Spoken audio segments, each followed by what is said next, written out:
So in this video we're going to look at Galois theory, but from a different aspect from what we've done so far. From the aspect that we've looked at so far, we have looked at these field automorphisms of the splitting field which fix the ground field, and I'm just going to rigorously define what those are. So if you have, well, not rigorously, but actually define what they are. So the ground field is the smallest field which contains all the elements which are coefficients of the polynomial. The splitting field is the smallest field which contains all the elements, or all the roots of the polynomial, basically. So that's what those are. And we've been looking at how field automorphisms, which preserve the ground field, but which interchange elements in the splitting field, how those will map roots onto roots, basically. Now what we're going to do is we're going to twist it on its head, because we've gone from the sort of aspect of we want to be able to solve polynomials, this might help. We're going to look at it from the other aspect now. We're going to look at it from the aspect of, if we know that a field extension, so this larger field, is a splitting field of some polynomial, then we can find the field automorphisms which preserve the smaller field through this method. So we're going to look at it from the other way. We're going to say, if we can solve polynomials, we can find field automorphisms. And in many ways that actually becomes the more important aspect of the use of Galois theory, because often you don't use the abstract stuff to solve equations. Instead, what you do is you use the equation stuff, the solid maths that everyone understands, to solve problems in the abstract world, because it's useful in higher level maths, like algebraic number theory uses this all the time. Okay, so we're going to look at this then. So if we take a larger field, so a larger field, so a field, say, let's call it K. Oh dear, this pen isn't working. I'm going to get a different one. If you take a small field first, we'll start with the ground field, the starting field. Let's say F is a field. F is a field. Oh, this one's terrible as well. That one needs to go in the bin too. Let's try the last one. F is a field. This one's okay. Is a field. And K is an extension of this field. So for instance, if I took the field, so let's do an example of exactly what this means. If we let F equal the rational numbers, so all the field of fractions, so that's a field, because you can add any two fractions and get another fraction, and you can multiply any two fractions and get another fraction, and every single element of that has an additive inverse, and every single element has a multiplicative inverse except the additive identity 0. So that's a field. So let F equal the rational numbers, and let's join on a new element. So let's take the cube root of 2. The cube root of 2 is not an element of the rational, so it's not expressible as a fraction. So if what we want to do is we want to join on that element onto Q. So we're just going to add it basically as a new symbol. You can't stop me doing that. And we're going to say, if I have this element in our new field, and it obeys the property that when you cube it, that goes to 2, then what's the smallest possible field in which you have all the rational numbers and you have this? So if you have all, and it's a field, so if you have all the rational numbers, therefore you have all of the rational numbers, and then you take this element, and because it's a field, you can multiply it by any rational number, and you can then add that to any rational number. So the general term is going to look like some element of the rational numbers, so A0, plus another element of the rational numbers, times by the cube root of 2. But we can also multiply the cube root of 2 by itself, and we'll get just another symbol, the cube root of 2 multiplied by itself, squared. And then we can take that cube root of 2 multiplied by itself and again multiply it by any rational number and add that onto any of these. So the general term is something of this form. So all of these have to do where the AIs are elements of the rationals. So every single element of this form is an element of this field. So basically, if you go through and put every single rational number here, and then for every one of those rational numbers, you put every single rational number here, and for every single one combination of those two, you put every single rational number here, and you type them all out, that's your field. Of course, you'll be going for quite a long time, but that in principle is what you've got there. It's an infinite set of all of these. So that's our new field, and you can check for yourself that any element of this you can multiply together just using this rule, and that you can't get any other element by multiplying or adding elements of this new field. You can't get any element that's not in there. So for instance, if I take a0 plus a1, the cube root of 2, plus a2, the cube root of 2 squared, and I want to add it to another such element, so b0 plus b1, the cube root of 2, plus b2, the cube root of 2 squared, all I do is I add the coefficients, so a0 plus b0, and I know how to do that because those are both rational numbers, plus a1 plus b1 times the cube root of 2, so it's similar to in a vector space. It works exactly as it is in a vector space. Cube root of 2 squared. So that's how you add numbers. Multiplication, that's pretty trivial. Multiplication is a bit more complicated, but you just have to use this rule. So if we take a0 plus a1, the cube root of 2, plus a2, the cube root of 2 squared, and we multiply it by b0 plus b1, the cube root of 2, plus b2, the cube root of 2 squared, then we multiply all the elements out. This one's fine, so you'll get a0 b0 plus a0 b1, the cube root of 2, plus a0 b2, the cube root of 2 squared. Can you still see this? I'm going to have to move that back, and this will have to come forward.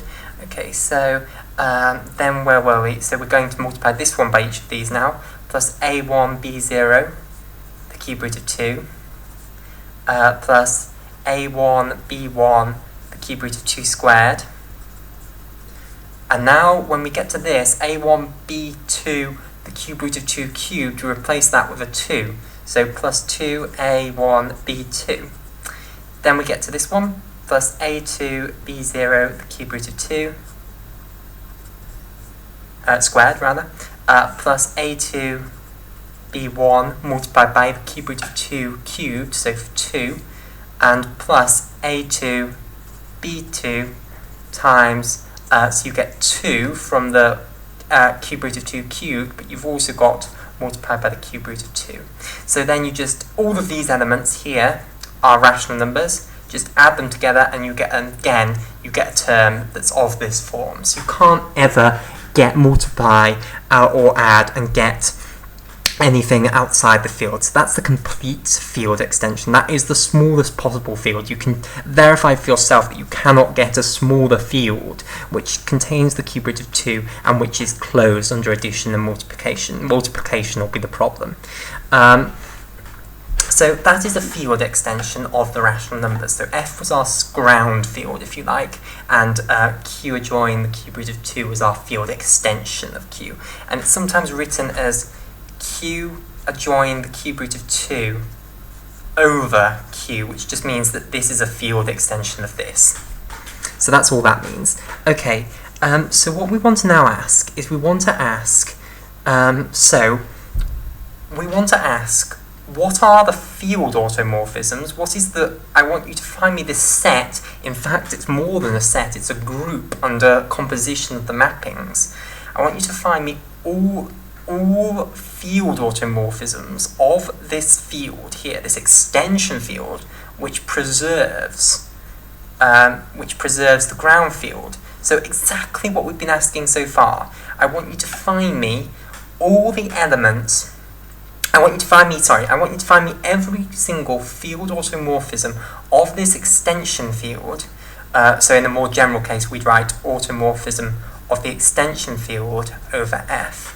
I want you to find me all automorphisms, which is all mappings phi. They're all bijective, they have to be bijective.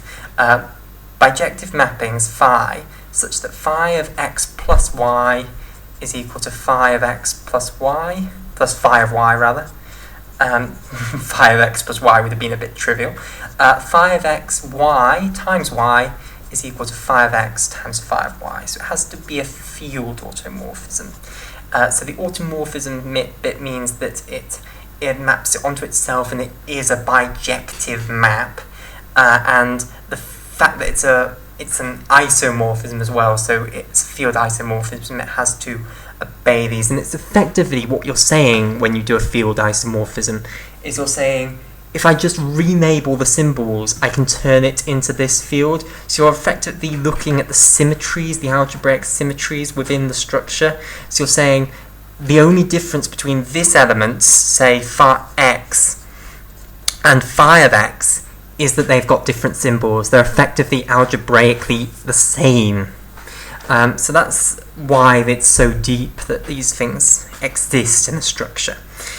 So when we say automorphisms that fix the ground field, so you must not change an element of the ground field. So an element of the ground field, so we'll call it F for the ground field since it's an element of F, must be mapped onto F. So that's what that group there means. It means the set of all such automorphisms, and you can't see this, and I apologise, or all such automorphisms which are automorphisms of this larger field extension, but which fix this ground field that we started with. So why is it a group? Why is it not just a set? Because it has a group operation on it, basically. So we have this set, let's say, of all the field automorphisms that satisfy this condition. So we'll have phi 1, oh sorry, not that, phi 2, phi 3, etc., etc. So that's our set of field automorphisms. So why is it a group? Because I can build you a composition. I can say, let phi 1 composed with phi of 2 just be phi of 1, phi of 2. So basically, we mean do phi of 2 and then do phi of 1, you'll get another field automorphism, so that'll be somewhere in that set, and let the composition, the binary operation, map phi 1 composed with phi of 2 onto that new element.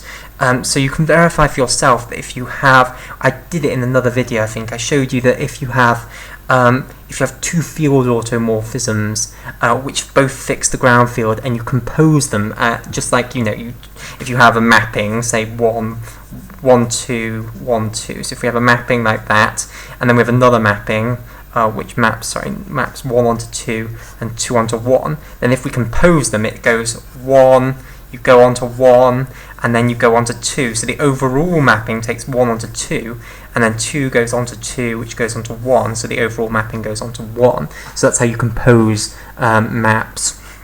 It's just function composition, effectively, and that's all you're doing in a much more complicated way here. So we have this, and there will be an identity map. So the identity automorphism is trivially an automorphism which of the field which fixes the ground field, so that will be in there, and when you compose that with any other map it will just take it onto itself, onto that own map.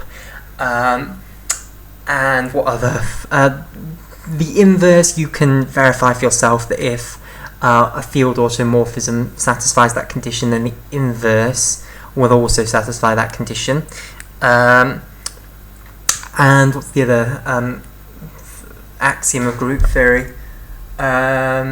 Inverses, closure, identity, and associativity. Well, that was the whole point of group theory. It came from mappings, and mappings are associative.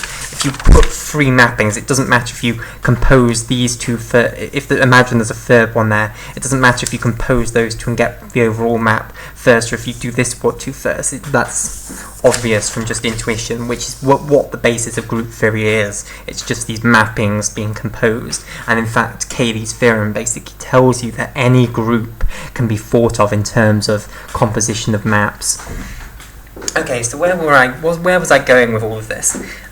So what we now want to look at is whether we can work out this group, whether we can work out the automorphisms of a larger field extension over the ground field, those automorphisms which fix the ground field but which permute the elements are in the larger field that aren't in the smaller field. Okay, so this is going to get quite complicated in this case, and what we're going to see is that the genius of Évariste Galois was to simplify this and realise that if K is the splitting field of a polynomial, this task becomes a lot simpler. Okay, so if we take our extension field, so we had an example of an extension field which was Q adjoin the cube root of 2, which you should note is not the splitting field of any polynomial.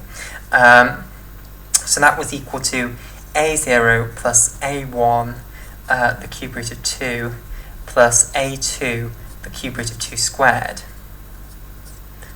where all of the ai's were elements of the rational numbers, so the ground field. So basically what you can see is that it's like a vector space, and that's going to become very, very important.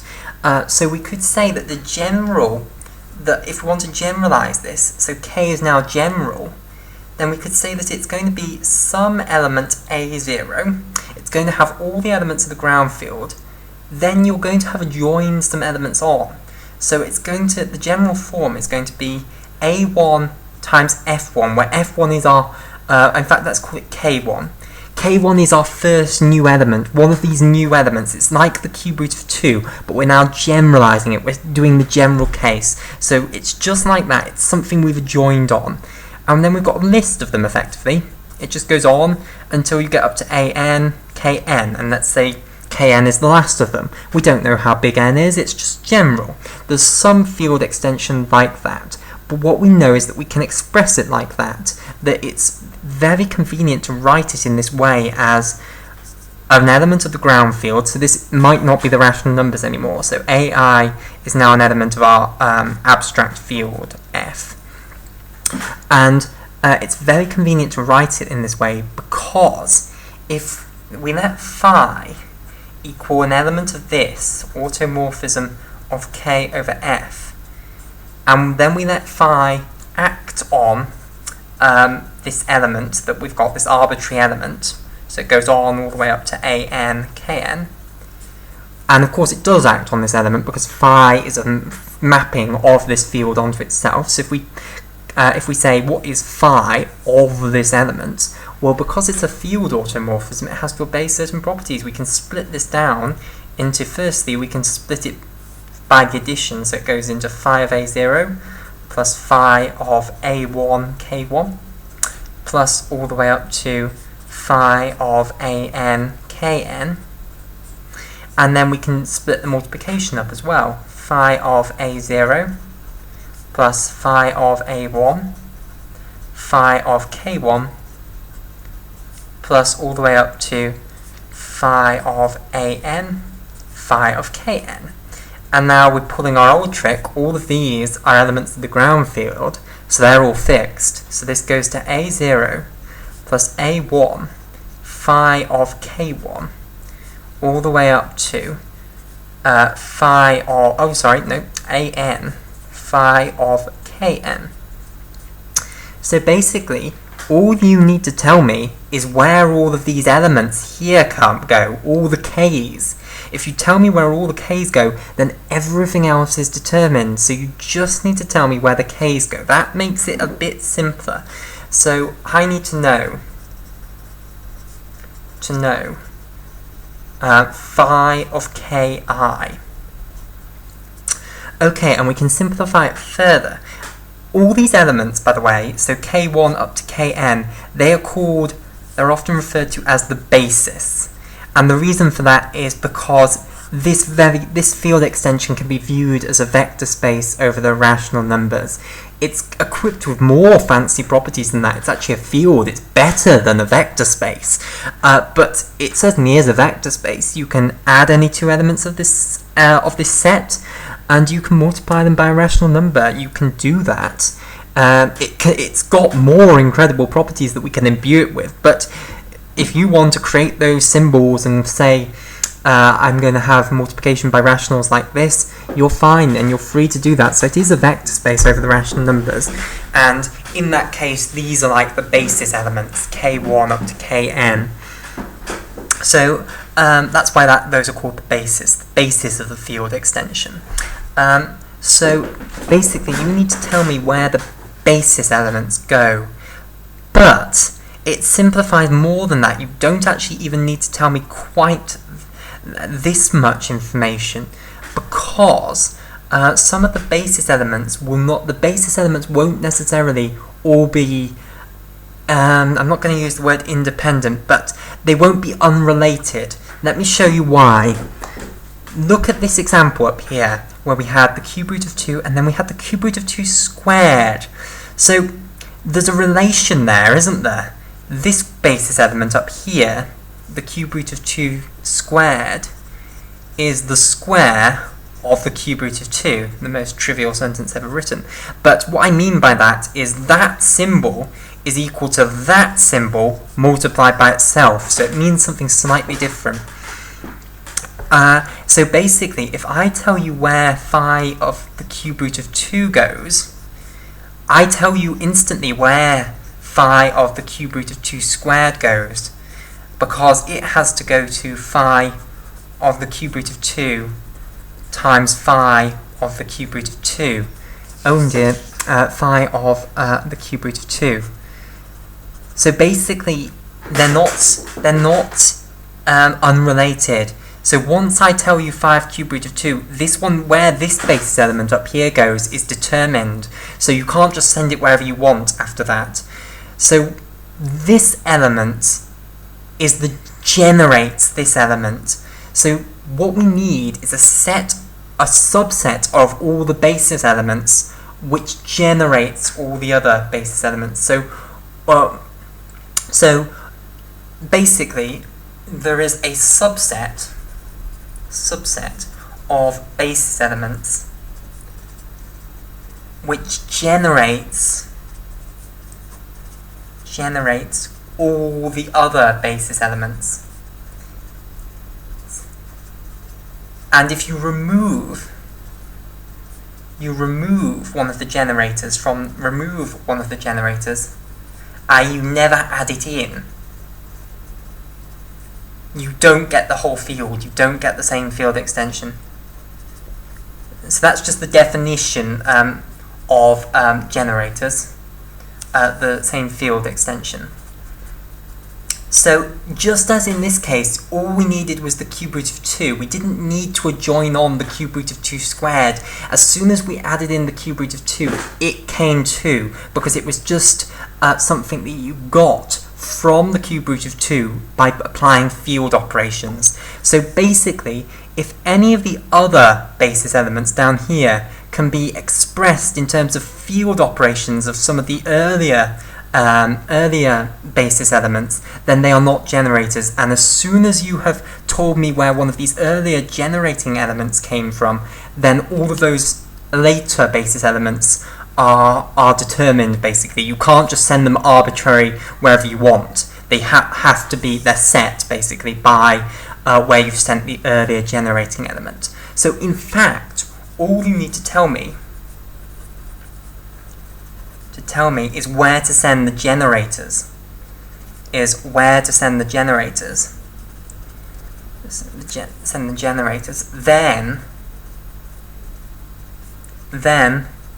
I can work out where to send. The rest of the basis. And then when I know where to send the basis, I know where to send the entire field, every element of the field. So that simplified it further. So I need another piece of paper now. Okay, so the next question we are going to ask is how do we know what conditions are there? So if I just send, if we have now, let's say, let G, oh no, that's probably not a good symbol to use, we'll just use J. Let J equal the set of all generators. So it's a subset, potentially not a proper subset, a subset of the basis. So let that be that. Is any map, so basically what I want to ask is, take that away, can I send the generators anywhere now? And the answer is, of course, no. Generators anywhere. Firstly, of course, you have to make sure that when you do it, and you create this final map, that it is a set automorphism, i.e. that you don't send two generators to the same element. That would be terrible, because, or that you don't send them in any way related. It does need to be a bijection, but that's quite complicated to make sure, so we'll just assume that we have made it so that it is a bijection. But if it's a bijection, so if the overall map that you create does send every element to a single element in the, well, we'll send it to a single element in the codomain, but if every element of the codomain receives only one element of the domain, and every element of the codomain does receive an element, i.e. it's injective and it's surjective, i.e. it's bijective, then does it work? And the answer is, of course, no. So what condition needs to be on it for it to be a field automorphism? So let's think. If we saw that if we have phi acting on an element, a1, k1, plus all the way up to an, kn, and that sends it to a0 plus a1 phi of k1, plus all the way up to a0 phi of a0 an up to 5kn, then what we want to ask is what conditions are necessary for this mapping to be a field automorphism. So let's just check it. So if we have a0, if we take phi of a0 plus a1 k1 plus all the way up to an kn, and we add on to that b0 plus b1 k1 plus all the way up to bn kn, then by definition this goes to, well, we combine all the elements firstly, so we add it together first and we'll get a0, b0, and in fact I'll write this out, phi of a0 plus b0 plus a1 plus b1 k1 plus all the way up to an plus bn kn, and then if we act on that mapping, then by definition, well, by this, we send it to a0 plus b0 plus a1 plus b1 phi of k1, and it goes all the way up to an plus bn phi of kn, and then we just split it apart. So we say we can rearrange this to a0, a1 phi of k1 plus all the way up to an phi of kn. So we just use, we just multiply out basically, plus b0 plus b1 phi of k1 plus bn all the way up to, rather, plus bn phi of kn.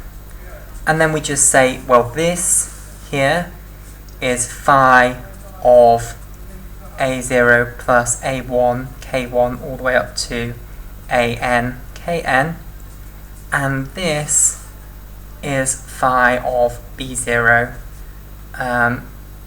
plus b1 k1 plus all the way up to bn kn, and therefore this thing here is equal to this one plus this one. So it obeys the condition for it to be it obeys the addition condition for it to be a field automorphism. So that's good, that's a good start. Now the more complicated one, multiplication. We need to make sure it obeys multiplication, and this one is going to give us the condition for it to be a field automorphism. So phi, oh dear, what have I done? Okay, so get rid of that. Phi of and I'm going to cut this video short now. We will continue with this in the next video.